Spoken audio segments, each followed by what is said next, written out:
गुरुदेव और माँ गायत्री के चरणों में कोटि कोटि नमन। आप सभी को प्रणाम। साधना की सफलता में आसन का क्या उपयोग है, आइए जानते हैं। राजयोग की अष्टांग साधना में यम नियम के बाद में आसन को स्थान दिया गया है। यहाँ आसन का तात्पर्य मात्र बैठने की विधि से नहीं, बल्कि उस स्थान एवं वातावरण से भी है जहाँ उपासना की जाए। आसन के नाम पर सिद्धासन, सर्वांगासन, पद्मासन आदि पैरों को मोड़ने तोड़ने के विधि विशेष को शोभित नहीं किया जाना चाहिए, वरन उस समूचे वातावरण का संकेत समझना चाहिए जहाँ की उपासना की जा रही है या की जानी है। स्थान एवं वातावरण का प्रभाव व्यक्ति की शारीरिक एवं मानसिक स्थितियों में पड़ता है। साधना में मन ना लगने, जी उबने, चित्त के चंचल रहने की शिकायत साधकों को अक्सर बनी रहती है। इसका कारण मन का अनगढ़ होना और निग्रह में संकल्प शक्ति का प्रयोग ना किया जाना भी शामिल होता है। कुछ वातावरण का भी प्रभाव होता है, किंतु बहुत कुछ करके वातावरण का प्रभाव भी छाया रहता है। इसी कारण मन उचटता रहता है। साधना जिस श्रद्धा, रुचि एवं विश्वास पूर्वक की जानी चाहिए हो नहीं पाती। स्पष्ट है कि जिसमें गहरी श्रद्धा का मनोबल युक्त संकल्प का समावेश ना हो सकेगा, वो आत्मोत्कर्ष के लिए किया जाने वाला साधन मात्र छुटपुट कर्म कांडों के सहारे संपन्न ना हो सकेगा। इसीलिए आसन की वातावरण की उपयोगिता समझी जानी चाहिए और उसके लिए अच्छे स्थान की, अच्छे वातावरण की ही नहीं, अच्छे मार्गदर्शन एवं समुचित संरक्षण की भी व्यवस्था की जानी चाहिए। साधना कहाँ, क्या, कितनी संभव है, ये निर्णय हर व्यक्ति का अपना है। उसे ऐसे स्थान की तलाश करनी चाहिए जहाँ पर ज्यादा घिचपिच ना हो। पास ही में कोई सुविधाजनक सज्जनता का वातावरण मिले तो शांत स्थान की तलाश की जा सकती है। घर में भी यदि हवादार कमरा हो, शांत हो, तो वहां भी साधना की जा सकती है। उपासना कई व्यक्ति एक साथ बैठकर भी कर सकते हैं, पर वे सभी आत्म तल्लीन ही रहने चाहिए। एक की हलचल दूसरे का ध्यान ना उचटाए, तभी साथ बैठने की सार्थकता है।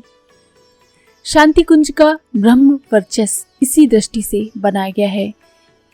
ये वही स्थान है जहाँ सातों ऋषि तप करते थे और गंगा ने पृथ्वी पर अवतरित होते समय उनकी तपश्चर्या में विघ्न डालने की अपेक्षा अपने को ही 7 धाराओं में विभक्त कर देना उचित समझा था। हरिद्वार को हिमालय का प्रवेश द्वार कहा गया है। इसे शिवलोक की संज्ञा भी दी गई है। दक्ष प्रजापति के घर सती यहीं जन्मी और यज्ञ कुंड में दग्ध भी यहीं हुई। पार्वती ने तप करके शिव वरण जैसे कठिन संकल्प को यहीं पूरा किया। वे सभी ऐतिहासिक स्थान यहीं हैं। वे सभी स्थान हरिद्वार के अति समीप हैं, कुछ ही मील की परिधि में है, जहाँ राम, लक्ष्मण, भरत, शत्रुघ्न ने गुरु वशिष्ठ का संरक्षण एवं सामीप्य पाने और पवित्र वातावरण का लाभ लेने की दृष्टि से अपनी कुटिया बनाई थी और अंतिम जीवन यही समाप्त किया था। चलिए अब आसन की भी चर्चा कर लेते हैं, जिसका बैठने से संबंध है। आसन पैरों का ही नहीं, समस्त शरीर का होता है। कमर सीधी, आंखें अधोमिलित, आधी खुली आधी बंद, शांत चित्त, स्थिर शरीर, यही स्थिति रहनी चाहिए। मात्र अगर ध्यान करना हो तो दोनों हाथ गोदी में रहनी चाहिए, अन्यथा जप में दाहिने बाएं हाथों को इधर उधर भटकाते नहीं रहना चाहिए, बल्कि एक निर्धारित क्रम से ही उन्हें व्यवस्थित रखना चाहिए। समस्त शरीर को सुस्थिर रखने की व्यवस्था आसन मुद्रा कहलाती है। पैरों को किस प्रकार मोड़कर बैठा जाए, इसका भी साधना में महत्व है। इस बैठक का भी शरीर पर और मन पर प्रभाव पड़ता है और उसके सहारे साधना की सफलता में सरलता उत्पन्न होती है। यहाँ पर इतना स्मरण रखने की बात है कि उत्तान पादासन, शीर्षासन, मत्स्यासन, मयूरासन आदि 84 या उससे कम ज्यादा संख्या में गिनाए जाने वाले आसन एक प्रकार की शारीरिक व्यायाम है।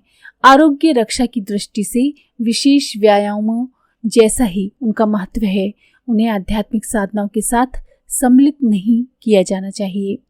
अलग अलग ढंग से शरीर के अवयवों को मोड़ने मरोड़ने से शरीरगत लाभ तो हो सकते हैं, पर मन की एकाग्रता पर तो उसके कारण उत्पन्न हुए तनाव से बाधा पड़ती है। साधना के लिए बैठने में शरीर को सुविधा की स्थिति रखे रहने वाली मुद्रा होनी चाहिए। इसीलिए सुखासन सर्वसुलभ है। साधारण रीति से पालती मारकर बैठने का नाम उसकी सुविधा को ध्यान में रखते हुए सुखासन रखा गया है। इसे किसी भी साधना में किसी संकोच के बिना प्रयुक्त किया जाना चाहिए। शास्त्रकार आसन का उद्देश्य और स्वरूप समझाते हुए जावाल दर्शन उपनिषद में कहते हैं, जिस प्रकार बैठने से शरीर को सुविधा हो, शांति में अड़चन ना पड़े, उसे सुखासन कहते हैं। निर्बल साधकों को ऐसे ही आसन का आश्रय लेना चाहिए। हठयोग का प्रथम आसन अंगासन है। आसन की स्थिरता से शरीर निरोग और जोड़ों में हल्कापन रहता है। तेज बिंदु में कहा गया है, योग साधना के लिए सिद्धासन श्रेष्ठ होने पर भी जिस आसन से सुखपूर्वक निरंतर ब्रह्म का चिंतन हो सके, वही आसन योगी को उपादेय है। अलग अलग आसनों में 84 आसन मुख्य हैं। उनमें भी 4 विशेष उल्लेखनीय हैं। पहला है सिद्धासन, दूसरा पद्मासन, तीसरा उग्रासन और चौथा स्वस्तिकासन। कुंडलिनी जागरण प्रयोग में सिद्धासन को प्रमुखता दी जाती है। ये लगातार तो नहीं हो सकता, पर जितनी देर शक्ति चालनी मुद्रा एवं सूर्य वेधन प्राणायाम जैसे प्रयोग किए जाते हैं, उतनी देर उसे लगाना लाभदायक होता है। हठयोग प्रदीपिका में कहा गया है कि सिद्धासन के सिद्ध होने पर अन्य अनेक उपासनाओं के अभ्यास की क्या आवश्यकता है। प्राणवायु को सावधानी पूर्वक संयमित रखकर केवल कुंभक प्राणायाम का अभ्यास करते हुए सिद्धासन में दृढ़ रहकर साधना करने से उन्मति कला स्वयं सिद्ध होती है और इस अभ्यास से स्वतः ही सिद्धि प्राप्त होती है। सिद्धासन का मूल प्रयोजन मूलाधार चक्र को प्रभावित एवं उत्तेजित करना है। उसमें पैर की एड़ी का भाव मूलाधार क्षेत्र पर डालना है। इस प्रकार उत्पन्न की गई उत्तेजना कुंडलिनी कंद को जागृत करने में शेष रूप से सहायक सिद्ध होती है। सिद्धांत का रूप इस प्रकार से बताया गया है। योनि स्थान को बाएं पद के मूल देश में दबा दें और चरण मेरु देश में आबरू करके एवं हृदय में ठोड़ी को जमाते हुए देह को सरल रखकर दोनों बाहों के मध्य में दृष्टि रखकर यानी शिव नेत्र होकर निश्चल बैठने का नाम सिद्धासन है।